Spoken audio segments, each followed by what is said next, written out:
Madame Desgois. Merci Madame la Présidente. Madame la Ministre, en qualité de rapporteur du groupe de travail sur le détachement des travailleurs au sein de l'Union européenne, je souhaiterais savoir si de votre côté des discussions ont déjà débuté avec vos homologues européens sur cette question et si oui, quel en était le contenu, sachant que plusieurs États comme la France, l'Italie ou l'Allemagne souhaitent une modification de cette directive pour lutter contre les effets pervers, contre les dérives de ce système, alors que d'autres pays, notamment la Croatie, la Bulgarie, eux soutiennent avec vigueur le cadre actuel et se fondent justement sur le principe de libre prestation des services au sein du marché commun. Merci d'avance pour votre réponse.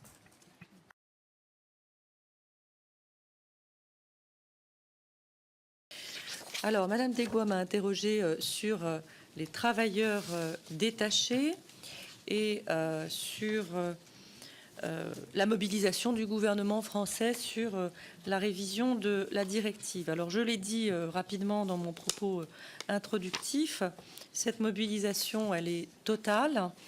Le président de la République, en marge du Conseil européen, a déjà rencontré les pays du groupe de Visegrad. Il a également rencontré le président roumain. Moi-même, j'ai rencontré mon homologue portugaise, mon homologue italien. Et depuis lors, j'ai rencontré un certain nombre d'autres homologues. Pourquoi j'ai cité d'abord groupe de Visegrad, Roumanie? Parce que ce sont évidemment des pays qui, jusqu'à présent, considéraient être les bénéficiaires de la directive travailleurs détachés et que le projet de révision tel qu'il existait lorsque nous l'avons trouvé sur la table leur paraissait le maximum de ce qui était acceptable. Nous avons fait valoir nos préoccupations de manière très forte, très directe. Nous faisons valoir au-delà du poids des travailleurs détachés aujourd'hui dans notre propre pays et des interrogations que se posent nos concitoyens sur à quel point ils peuvent être perdants de l'Union européenne si d'une part il y a des délocalisations dans des pays où la main-d'œuvre est moins chère et si par ailleurs cette main-d'œuvre moins chère arrive dans des conditions de concurrence défavorable sur notre propre sol. Donc nous avons très fermement rappelé que c'était à titre national une préoccupation et une priorité extrêmement forte d'obtenir une révision de la directive travailleurs détachés. Nous l'avons aussi rappelé à la présidence estonienne. Les États du groupe de Visegrad sont plus ouverts au dialogue qu'on ne peut le penser. En tout cas, on sent qu'il peut y avoir des nuances entre les uns et les autres parce que ils ne sont qu'à très court terme les gagnants du système actuel.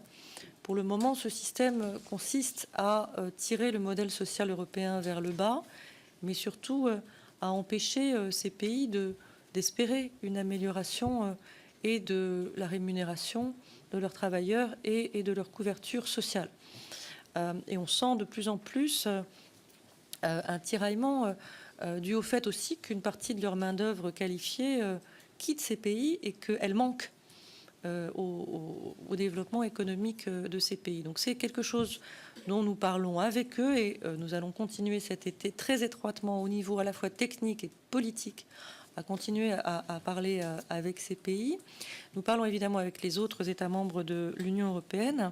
Nous avons le plein soutien de l'Allemagne et d'un certain nombre de pays qui souhaitent aussi une révision plus ambitieuse de la directive travailleurs détachés. Donc c'est véritablement une priorité.